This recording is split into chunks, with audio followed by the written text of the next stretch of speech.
Wonderful. Thank you, Acting Speaker. Today I rise to speak on the independent performance audits of the Independent Broad-Based Anti-Corruption Commission and the Victorian Inspectorate 2022. Nailed it. As members of this place, we have a duty to act with integrity and honesty in our dealings every single day. Sadly, this government continues to be shaded by corruption investigations, while members of Parliament on that side of the House blindly follow the Premier. At the risk of overshooting my speaking time today, I won't outline the incredible array of IBAC reports, either published or forthcoming, into individuals involved in the Andrews government. Of specific interest to me is the Minority Report into the performance of the Victorian integrity agencies, which was completed by the member for Sandringham and the member for Rowville. From the outset, it is important to remember the most recent IBAC report, which made scathing comments about the conduct of people within the Andrews government, but was dismissed as merely educational by the Premier. While some are happy to turn a blind eye, or simply don't have the courage to speak out against continued improper conduct of those in their own government and their advisers, I'm glad the Ombudsman is not that way inclined. Rather than being educational, the Ombudsman labelled the report damning and stated, "I think it says a lot about the Premier's views on corruption and integrity.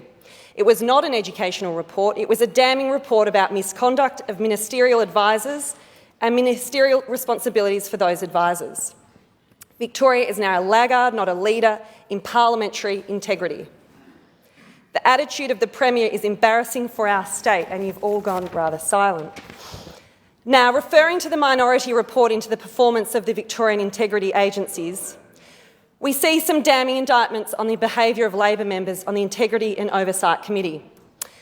I quote directly from the Minority Report. "Throughout the course of this inquiry, opposition members have become aware of Labor government members being directed by operatives within the Premier's private office. Opposition members of this committee believe that the work of the IOC should be removed from party politics, as the work of this committee is undertaken on behalf of the Victorian Parliament and people. I don't think this is even something that could possibly be up for debate. Transcripts of IBAC's public hearing on the 9th of May 2022 make this abundantly clear. The chair of the committee resorted cutting the feed of a public hearing with the state's own corruption commission to protect her government from questions about integrity." And again, I quote from the chair, "Sorry, again, can we cut the feed, please?" Good manners.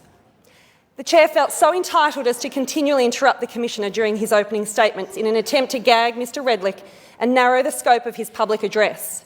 Thankfully, Mr Redlich is someone of great integrity and not just someone who used to do a job written a letter that apparently says a whole bunch of stuff, as our arrogant and dismissive Premier describes him. Mr Redlich has even felt compelled to state publicly his concerns about the aforementioned report. What is most concerning is that it appears that the Chair and the majority of the IOC Audit Subcommittee seemed intent on casting IBAC in a negative light for what we can only assume were political reasons relating to work undertaken by IBAC. The Minority Report made it quite clear in saying the committee failed to achieve the expectations it set out for itself, but more importantly, it failed to fulfil its obligations to both the Parliament and the people of Victoria. Barely a day goes by when I'm not stopped by a member of the public concerned about corruption in the Andrews government.